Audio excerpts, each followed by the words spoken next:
Welcome, everybody. I'm really excited. This is one of the first people I thought of when I was ready to launch this new podcast, Carla White. So I'm really excited to have you on the show.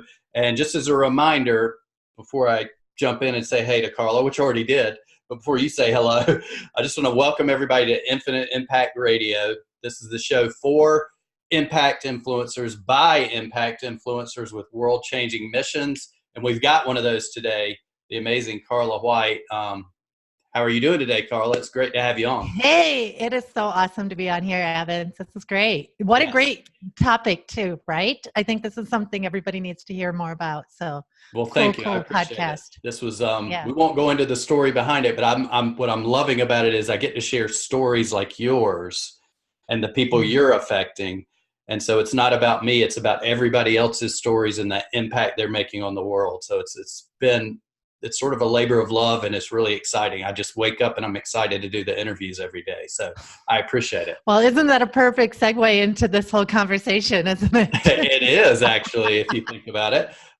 So real quick, I want to tell people about you. And I told Carla right before we jumped on, I was like, look, I usually don't do this, read directly off their website, but as a former copywriter, freelancer, I used to go into people's about sections all the time and have to change things up. And when I read hers, I was like, wow, this is awesome. I want to share it. So you said it was okay to read it. So I'm going to read it word for word.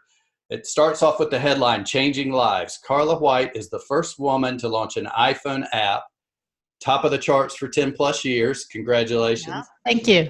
Success Coast and Happiness Cattle Pride, which was my favorite, who's helped countless people transform their personal and professional lives via her apps, public speaking, newsletters, seminars, and books. Her number one bestseller app, Gratitude, has been downloaded by thousands, featured on Oprah, NBC, New York Times, and countless other publications, and continues to grow in popularity around the globe. She shares everything she knows about producing successful apps in her bestseller, Idea to Phone. And due to popular demand, she's now launching a podcast, which is awesome. We'll talk about that.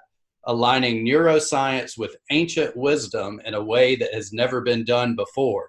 That's a teaser there. So we've got to talk about that. So did I miss anything? Is there anything else you want to share with everybody?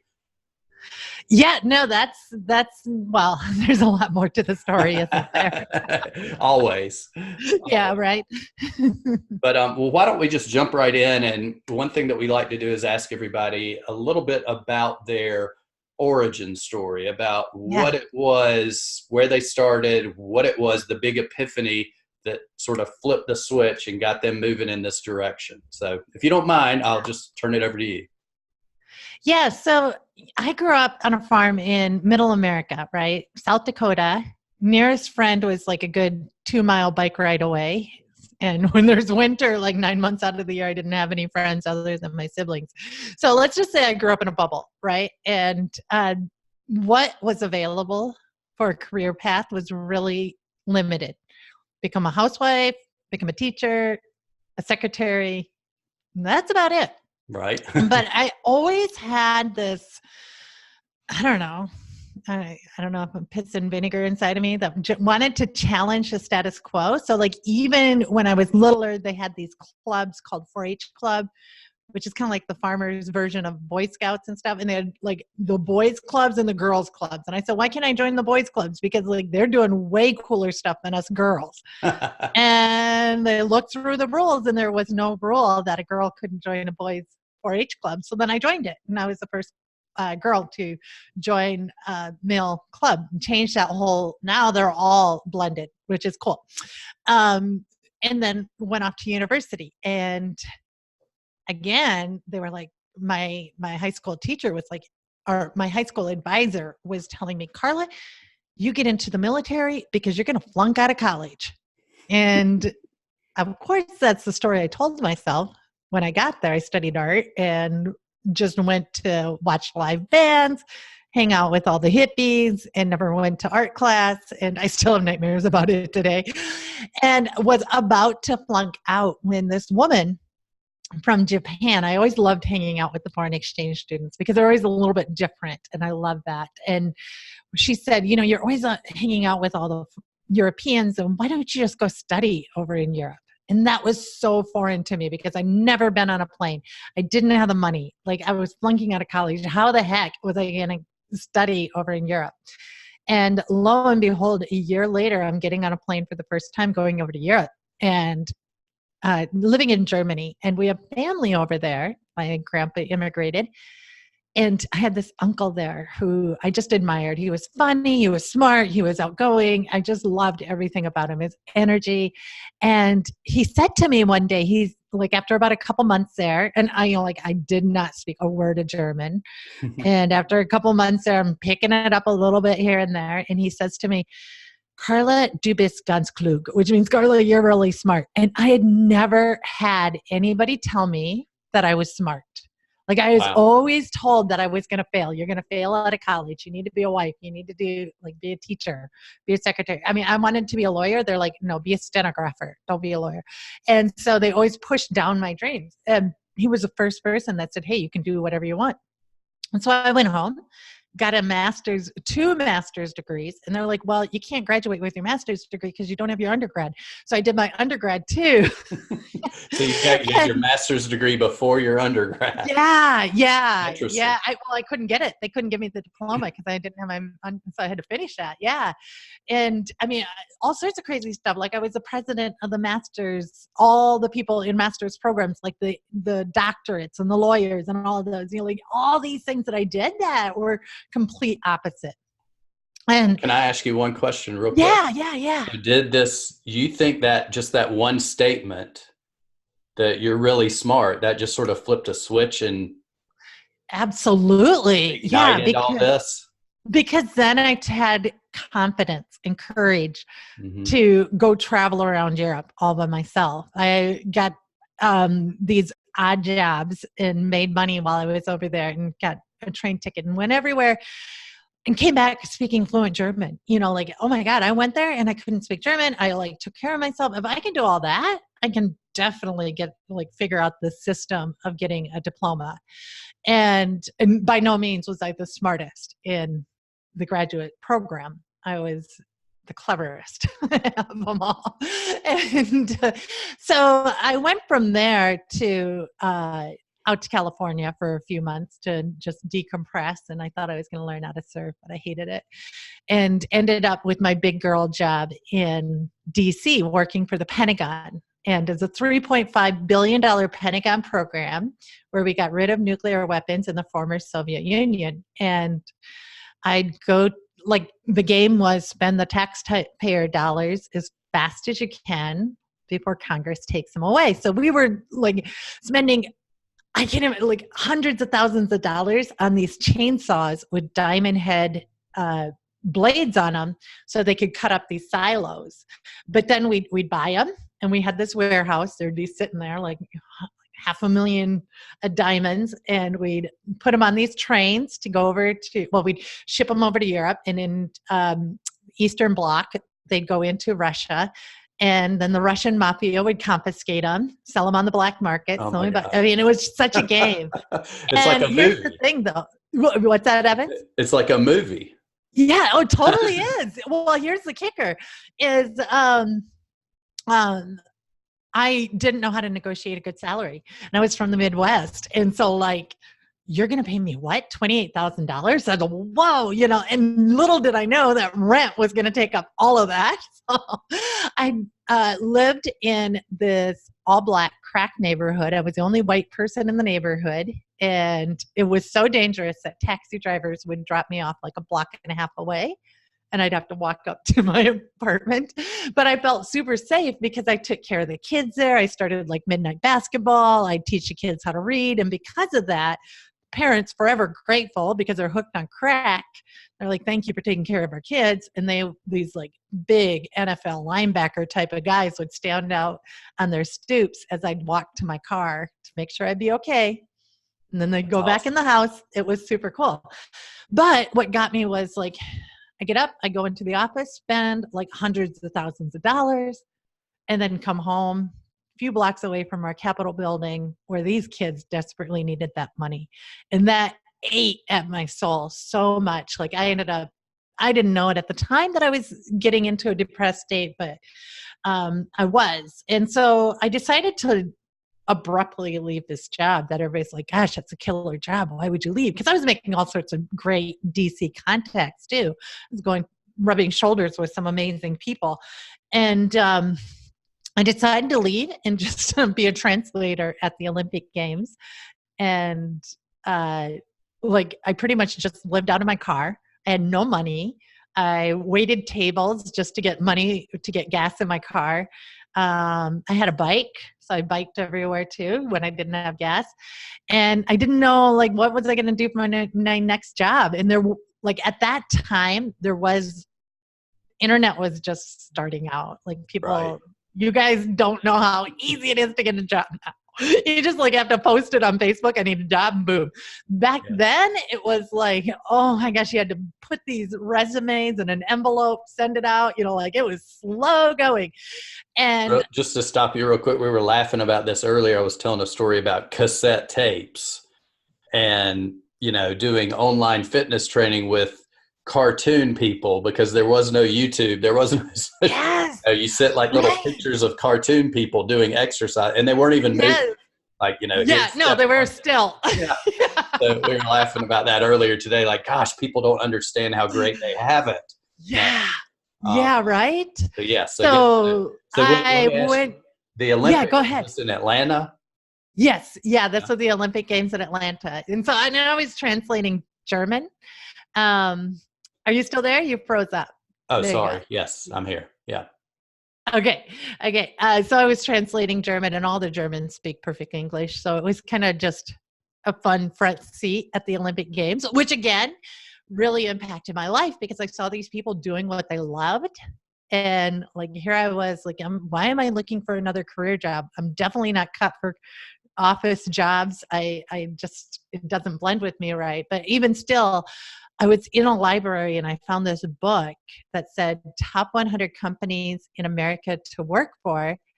And one of them was in North Dakota. And I said, well, I'm from South Dakota. I'm just going to send them my resume. And they call me up and they're like, do you still have a valid passport? Do you like to travel? I'm like, yeah. What do we I'll pay you if you guys bring me on. And so I was still living out of my car when they hired me. I totally bluffed my way into that job, but it brought me over to Europe. They got acquired by Microsoft, and I ended up with Microsoft going over to Europe to launch their consultancy practice and flying all over the globe, just basically closing deals over cocktail dinners. That was my job. Right. And so I ended up with a very nice drinking habit and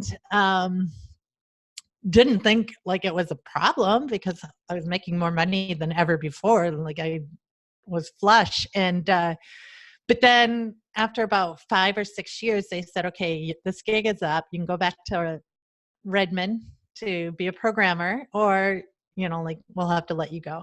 I said, adios, amigos. And I started my own business. And that just bled every cent that I saved from Microsoft. And I didn't have the coping mechanisms at that time to deal with the stress. I was still living my lifestyle like I was a 6-figure corporate exec and going out for dinners. Let's go down to the pub. Let's have some late nights.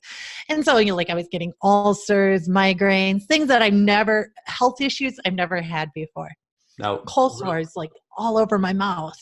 Real quick, just what kind of business did you start? Were you just doing consulting or? Oh, sure. Right. Yeah. So we started a wireless network across London. Wow. Yeah. Nothing small. Nothing small. So it's that's why it bled money so quickly.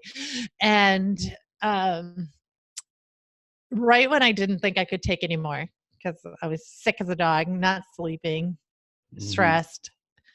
My brother calls me in the middle of the night and says that our dad had suddenly passed away. And I crumbled.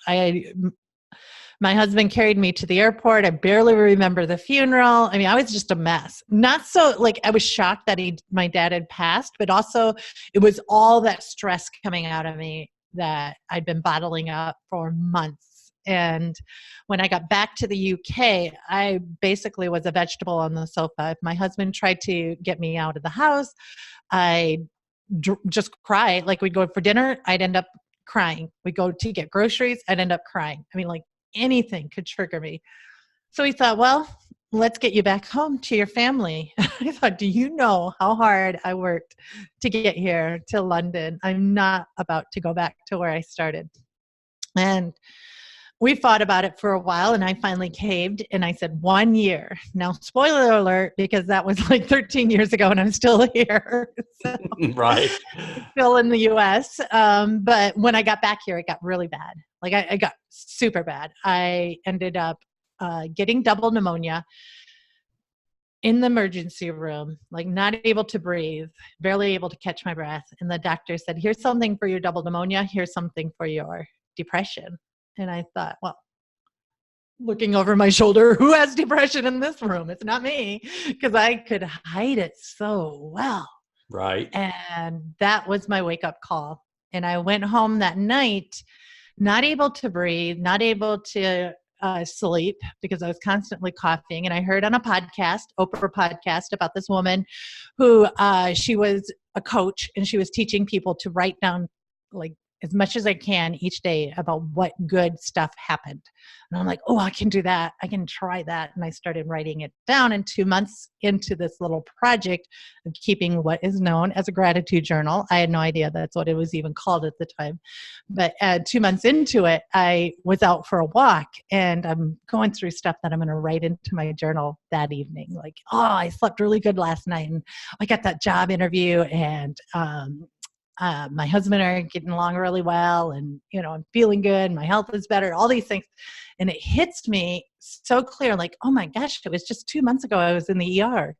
Like, it was just a few months ago I couldn't even get out of the house without crying. Wow. And then I'm like, okay, what did I take? What magic pill? Like, was it the fish oils? Was it the Atkins diet that I did? What was it? And then I'm like, oh, it was that journal. And I'm like, God, this is so darn simple. Why isn't everybody doing this? Why don't I tell the world about this? And the iPhone SDK software development kit had just been released. So I thought, well, I'll make an iPhone app. I knew a little bit about software. It was all for Microsoft, nothing with Apple, but I'll figure it out, I thought. So I got up early in the mornings before going into my day job, and figured out how to make an app, and was the first woman to launch this app on the App Store. And that was, wow, 10, almost 11 years ago, and it's still going strong. And the cool thing is they're like, I thought there's got to be at least one person out there like me who's going to get this app, and they're going to have a life-changing experience because of it. And that's why I'm creating this app, that one person. Yeah. Well, and I'm zeros sure, behind that. well, you're looking at one person that uses it every day. So, and that, I mean, it's part of a year ago from today, things would have been totally different with me. Even, I mean, I've lost the weight. I've meditated 200 and something years. And I mean, 200 something years. I'm not quite that old yet. 220 days in a row I've meditated now. I do the gratitude app every day. I will admit I've probably missed 4 or 5 days, but still, out of 200 and something days since I sort of started all this, it's been a part of my morning, every morning, journaling. But what I'd like to do is, I think what's really cool about it is that you made a point where you were writing things like, my husband and I got along. I slept good last night. People, I think one of the things that stops people is that they think they have to come up with some huge thing, like some big epiphany to write in their gratitude app, when really it's as simple. Like when I sit outside in the morning, this past week, it's been cool here, about 10, 15 degrees cooler than normal. I just write, I'm grateful for this fall-like weather. Yeah, right. It's that simple, but it's amazing. Just I write 4 things down, then I sort of close my eyes and run through them and think about it. And then between that and the other things I do, it's like my days start Like I will roll out of bed. If I wake up at 3:30 and 4 in the morning, sometimes I'm just like, okay, I'm getting up because I look forward to the first little part of my day, you know? So thank Yeah, you. right? Um, Yeah. Yeah. And I'm so glad you bring that up because like morning routines have now become my staple item. That's like my signature thing that I'm trying to get people in the habit of adapting. And so many morning routines that are out there are like, oh my gosh, I got to do that stuff. Like take a cold shower and like beat myself up first thing in the morning and like listen to all this, like you're going to conquer the day and all this. And I'm like, no, don't do that. That's the opposite of what you need to do. You got to do what makes you feel good. Because if you enjoy it, if it's like a little, for me, I had to create a daily mini retreat. Like it's my nice. half hour little mini retreat, whatever I want. Like I'm not even here in my house with my kids. It's my time, and I do whatever I want. If I want to paint my nails, I'll do that. If I stare at the stars, I'll do that. Whatever it is, but it's my time. And because if it's something you gotta do, because they tell you that this is what like Oprah's doing, or Tony Robbins is doing, who nobody knows what they're doing in the morning. Right. So like you do what works for you. I love that idea because I have certain things that I do every morning, but they're enjoyable. But some mornings, like today, I was telling you before we got on, I slept in a little late because I had a hard time sleeping, had a bad dream, woke up. So that it was shifted around a little bit. I moved the pieces around. And one thing that it's taught me is that I'm actually teaching myself to not live with expectations that it has to be this way every morning. So if something comes in and it throws me off, I just switch things up, and then I make sure I enjoy that moment that I have right then. Like with school starting, my daughter is 8 years old, so that we just started school. So I want to spend time with her. So this morning I could have sat outside, and my old way of being, I mean, I will admit this 100%, I would have sat outside until like 30 seconds before she's leaving to make sure I did what I was supposed to do, my routine. All boxes, yeah. Exactly, checking off the boxes. But instead, I'm like, you know what? I still haven't read. I usually read for 10 minutes, something spiritual. So I was like, I haven't read yet. I haven't journaled yet. I haven't exercised yet, but that's okay. I'm going to spend 20 minutes with my daughter before she goes to school.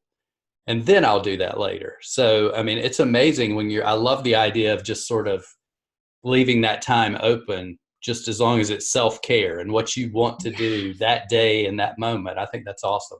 So I'm going to have to sort of integrate that into my routine now a little bit. So I think routine is actually probably a word that sort of makes people shy away from it. I like to call it power rituals, and whatever is giving you power, because we're thrown so much during the day. And here's the thing, and I love that you're bringing this up, because so many gurus out there are selling you on the idea that you need an hour or a half hour, like you need to do all these things. If you only start with this, you will shift your day so much. If you start with, instead of checking your phone, and when you first wake up, daydream. Like just start daydreaming as big and as bold, as powerful as you want, because your brain is still in an alpha state. And so your ego is low. That part of you, that rational part that's sitting there saying, no, it doesn't make sense, or it's illogical.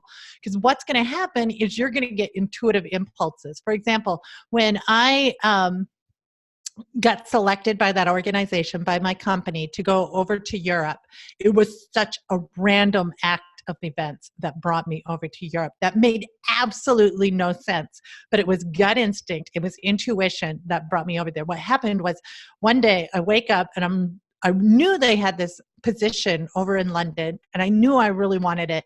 I'm like, how do I get it?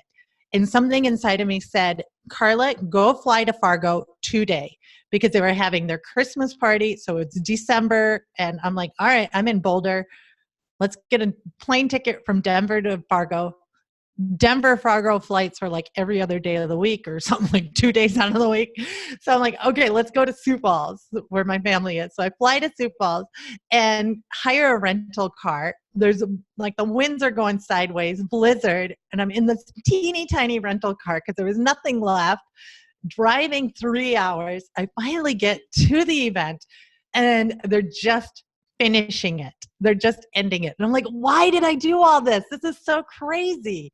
And I sit down at this table and I'm having a drink and I'm like, what a crazy day. I don't know why I did. I'm like telling this guy all this stuff and like how, I don't know, I really want this job and I don't even know who's in charge of it. And of course, the guy I'm talking to is the one who's going to select the person to go over to Europe. Yeah.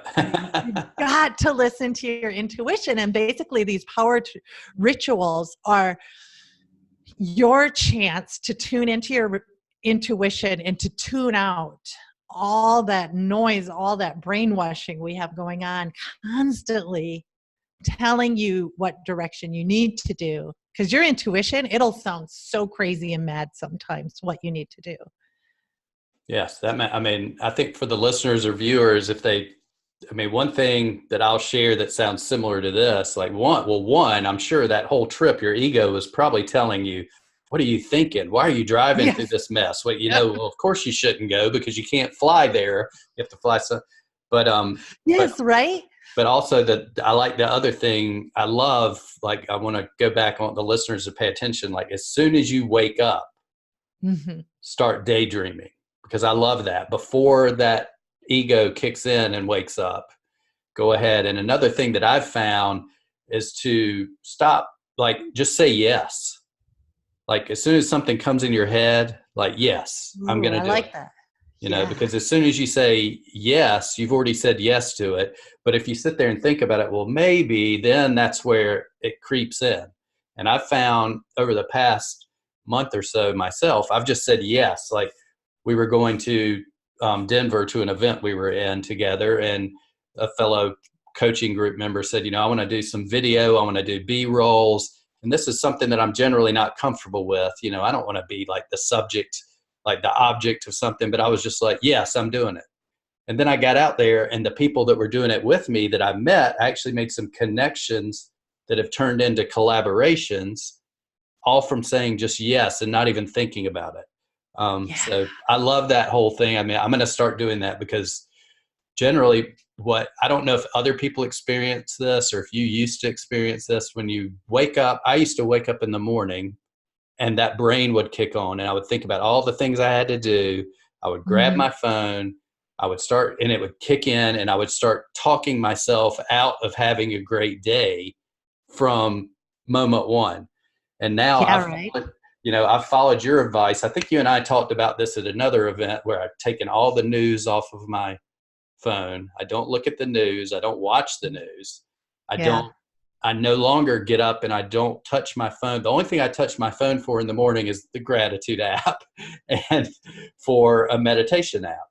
Yeah. And I don't even look at it until I come back. Well, from when I go to the gym, I listen to podcasts. And then when I come back from the gym and I start my day, whenever it starts, 9, 10 in the morning, whenever, after I've had that good morning, that's when I sort of turn on the ego side of the brain and start getting into my daily activities, even though then I don't want it on. Like that whole time before then, I'm listening to my intuition all the time. And it's amazing, as you know, the things that you will, if you just follow your intuition, you have stories like what you just told. Well, here's the thing, because I was so rational, being a farmer's daughter, and like you went through university, you did all these jobs, don't do anything crazy, like follow the path of the money, don't follow the path of this heart. And I did that for so many years. And like you said, I'd wake up first thing in the morning, and it got to the point that it was so bad, I would wake up with panic attacks. I mean, how's that for a start of your day, right? The cortisol level right on the peak, everything like just in fight or flight mode all day long. So of course I had insomnia. And this was after I discovered gratitude, because what happened was I up-leveled my life, but I didn't up-level my habits. I had that one little habit for gratitude, which is good. Like if you're going to do a couple of things every day, I would say gratitude and meditate. And because what gratitude is recognizing the abundance in the world. There's the society in general needs you to focus on lack for it to survive. Like the top 3 industries are based on lack. the number one is arms. So I worked for the Pentagon, $3.5 billion project. That project, if you put it in the whole pie of the Pentagon program and budget, it was just a teeny little sliver. It was hardly anything. So there's a bunch of money in arms. And we're like, this isn't even talking about like the guns on the street and everything else. So arms is number one. Number two is pharmaceuticals. Pharmaceuticals, of course, like that's all sickness. That's, like after all this stress, 8 of the top 10 medications, 8 of the top 10 prescribed drugs are for stress related illnesses. These are preventable illnesses. Wow. And and that's growing at 6% a year, billions of dollars at 6% a year. That's a lot of money. We're all getting sick. And over 70% of all Americans are on at least one prescribed drug. I mean, we're so drugged up. And then the third largest industry is alcohol and tobacco. So, hey, you had a bad day? Have a cocktail, smoke a cigarette, whatever, So the top 3 industries need you to be in this fear, lack, not enough mode. Now, if we go way back, and I know we're kind of on a time limit here, but I'm going to throw this in here for your listeners because it's what really woke me up. So if we go way back and we look at the industrial age, first industrial age happened right before World War I, and then there was another one that happened shortly after it because like all the goods went to World War, and then the war was over, so there was this industrial boom, and we had all these goods on the market, like pots and pans and all this stuff mass produced, and nobody was buying it because your great-great-grandmother, my great-great-grandmother, great-grandparents, they took pride in like they had one good suit, 2 good suits that they wore their entire life. They sewed everything. They like had the best bread. Like my family has the secret bread recipe that's better than yours. Like they took pride in like making their own soap and all this other stuff. So like why the heck would they go out and buy? Like there was no reason to buy. Creating was their juice. I mean, they came over to the US to create a new life, to create this dream. And because there was a surplus of goods, the government went to marketers and they said, look, we got too much stuff, help us move it. And so marketers said, let's redefine what it means to be American. So they changed the story of what it means to be American from being a pioneer to having the white picket fence, to driving a Cadillac. Happiness is in the bottom of a Coke bottle.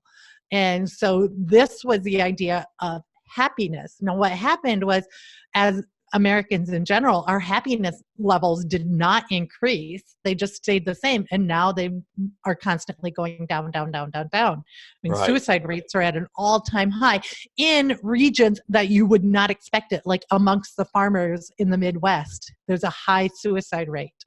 I mean, teenagers, you look at teens, like there was a friend of mine, her teenage daughter ended up in the ER, another suicide attempt. And the nurse said to my friend, it used to be, I'd see one of these cases like every few months.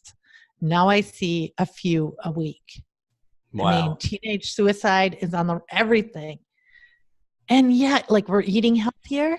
Like going, gym memberships are higher, all this other stuff. This is why you need power rituals, because you are like, the universe does not make mistakes. Nobody is a mistake. Everybody is perfect how they are. What happens is we have these amazing gifts inside of us that we put on a shelf, we ignore because we either feel like we don't deserve them, we feel that we're not good enough, we feel like, I don't want to disturb the family, or people won't love me. I mean, that love and connection is one of our number one needs. So if there's anything that will take us away from that, we will ignore it. And the best thing you could do for yourself is like get back in touch with that and let it shine. Yes. Unashamed, unabashed. Yeah. It's funny because, I mean, you and I haven't even really talked about this before. I just had a connection with you for some reason and knew I wanted you to be on the show. And I mean, from the first time I heard your story, I felt like some sort of connection because that's what I've been doing the past year. I mean, it's amazing. My daughter tells me, like, you don't get angry anymore. Yeah. Yell anymore.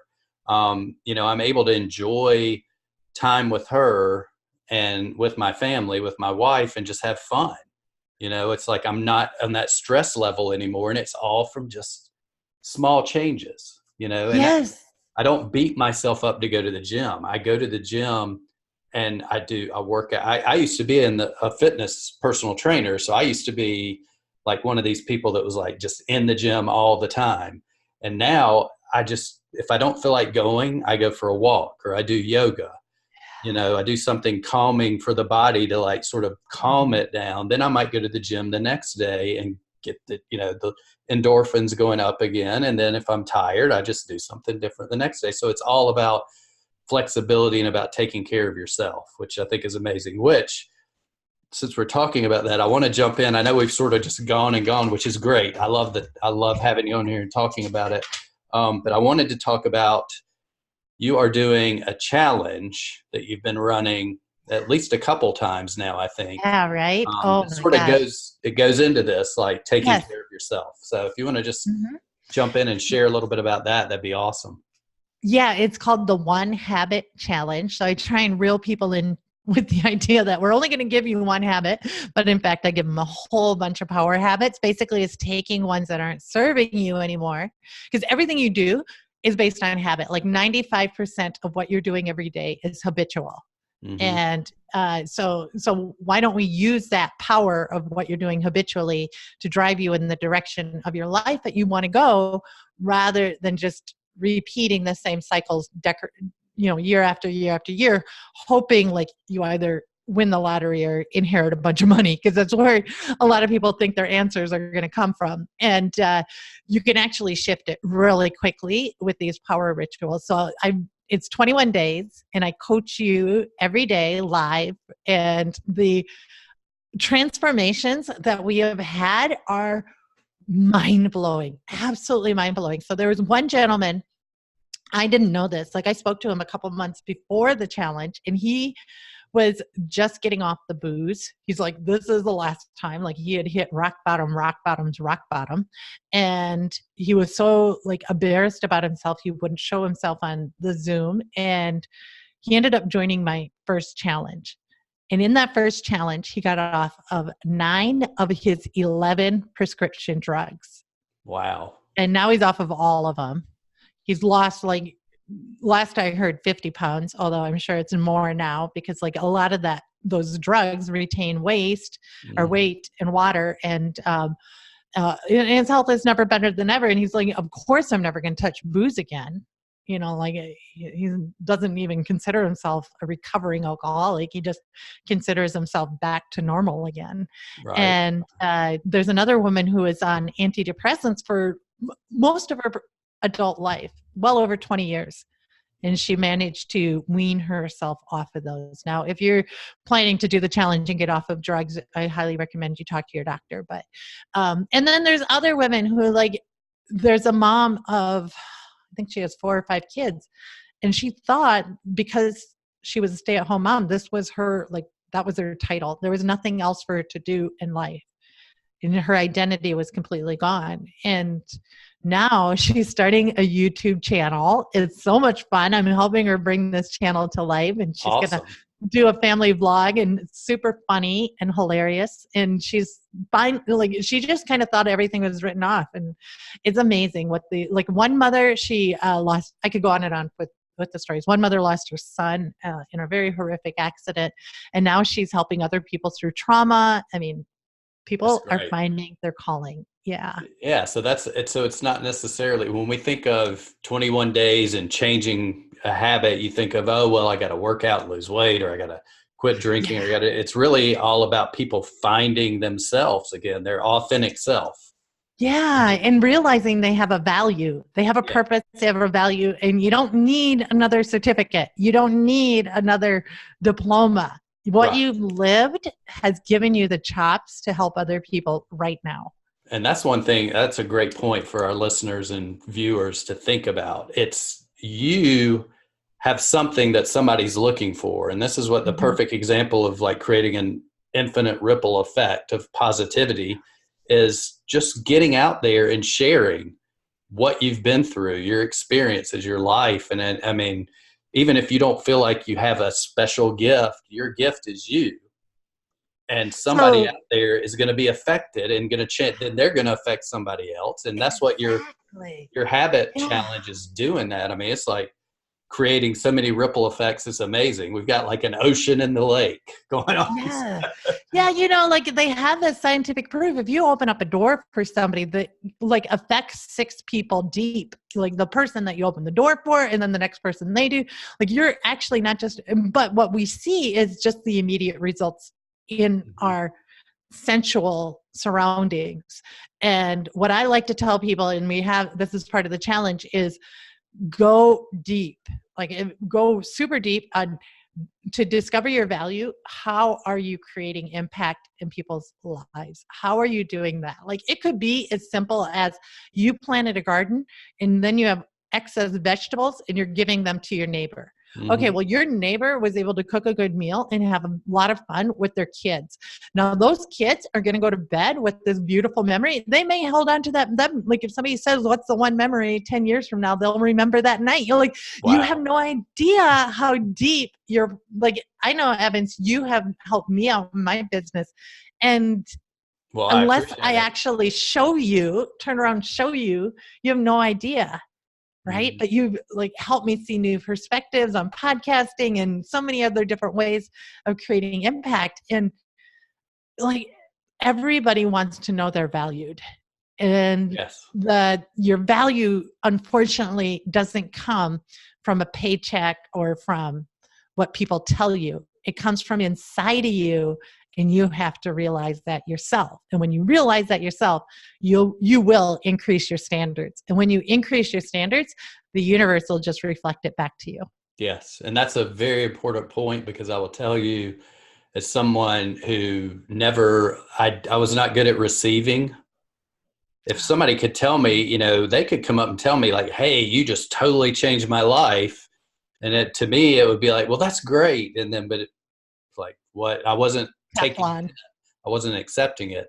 And, but once you flip that switch, you're absolutely 100% correct. It makes you, I want to impact other people's lives, but now I'm willing to accept the praise and the blessings back from them. The praise, the money, everything, like accept it, because when you accept it, the more you accept, the more you can give back. Yes.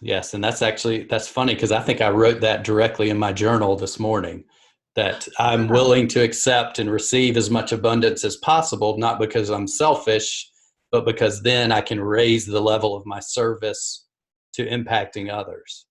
And I think that's what people need to flip that switch. A lot of thinking is that if I do, I have to be a poor, entrepreneur, but I'm doing great. I'm helping people, but I don't need to be, but you do need the money, because if you don't have the money, you can't keep doing what you're doing. And it's that basic. But it's just a switch that a lot of people need to switch and start getting better. For me, it was getting better at receiving. I could give, but I never received. Increase your rates, allow people to pay you. If you have a shortcut for something and you can give it to them, then do it. Yes, exactly. Right? All right. So 2 more things I want to cover before we have to wrap up. Now, you've got 2 new things in your life. Besides the challenge is semi-new, but then you have a new podcast. I know. So let's talk about that real quick, and then we're going to discuss something else real quick. And then we're going to let everybody know at the end how they can come check out your podcast, your challenge, whatever you want to share with them. So what's up with the new podcast? Yeah, so I'm still debating on the name of the podcast. Maybe your listeners can help me out, and I can. If you guys have a good name, post it in the comments. Make sure you give 5 stars on this podcast, and then post in the comments, and then Evans can tell me what you guys think. But there's 2 names. It's either Radical Shift or Wake the Funk Up, because I'm so about morning power rituals. Right. So what it is, I'll vote for Wake the Funk Up. I sort of like that. Yeah, I know. All the cool people want that one. What's it about? So what it's about is it's a combination of neuroscience, ancient wisdom, psychology, and business all rolled into one. So real quick, if I know anybody out there that I know that could do that, I'm giving you benefit of saying that Yeah. you are going to be able to nail it. So I think that's a Thank cool you. topic. Thank you. Sorry. So Yeah. go ahead. So keep going. Yeah. Oh, awesome. Well, that's good because I'm going to record a few episodes today. So, Awesome. yeah, it's breaking down what I do in my challenge, what I have done myself, to flip the story. You know, like I came from, my dad had to foreclose on his farm, and that was super hard. I mean, I remember that being really hard. And to go from seeing that, having a front row seat at that, to my dad being a millionaire on paper, all right, when he died. So he went from foreclosure to being a millionaire, and I got a front row seat at seeing that, but I didn't see how I could do that myself because I was in this belief that I needed a prince to help me out, or, you know, like you have all these ideals. So how did I switch that around? How did I like get myself out of these funks over and over and over again? Because as an entrepreneur or as a working mom, or even in like the US, in a part of the country where people don't even want to pay $10 for a book, how do you get them to pay, you know, $5,000, $10,000, $20,000 to help them out? And so this is all of this I'm going to cover in my podcast. So if you have a special gift that you want to learn how to monetize, or if you're just stuck and you want to figure out how to get unstuck and find that gift, this is a podcast for you. That's awesome. So I know, it's not out now, right? You've just been recording episodes? No. So hopefully mid-September is my goal. When are you releasing this one? Mid-September? This one, yes, probably the second week. Well, it depends on Apple. I'm going to put it, I'm uploading all of these. Like I've told the audience, these are going to be, in the future, we're going to do them live, Facebook Lives. And the audio will just go to the audio podcast. The video will be on Facebook and also on YouTube. But for now, because we have to play by Apple's rules, one of the best ways to do that is to get a few recorded first, then give them to Apple, and then hopefully they will approve it really quickly. So if that's the case, then this should definitely be out. We'll probably be launching about the same time in the middle of September. Awesome. Well, so definitely let me know, and I will make sure to push it out to everybody once yours goes live, and make sure everybody knows about it as well. Well, if Evan picks the podcast title, you can just go to wakethefunkup.com because I already have yours. I like that, though. If you guys, I am going to be posting this video on Facebook. So if you're watching this, put it in the comments and share this, what you think would be a good one, because I like Wake the Funk Up because I think it fits Carla's personality perfectly. So that's my vote. So I'm not going to put it in the comments, but that's my vote. So lastly, you told me right before we jumped on that you were getting ready to start another project. Oh, yeah, right. So share that with us, please. This is a book that came to me probably about 5 years ago. And it took me a long time to get the courage to bring it out. And it's basically how to incorporate power rituals throughout your day. Like, so many books out there that I read. I love them, but sometimes they put me to sleep. Right. I get really bored reading them. So this is kind of a punchy, tongue-in-cheek self-help book without all the cuss words, because I'm kind of done with all that too, that will help actually get you results really quickly. Because here's the thing, it's like we're wired pretty awesomely. It's just kind of conditioned out of us. Like Michelangelo, when he carved the statue David out of that beautiful piece of marble, they said, "Oh, Michelangelo, how'd you know how to carve that beautiful statue of David? And if you've ever seen David, it's remarkable."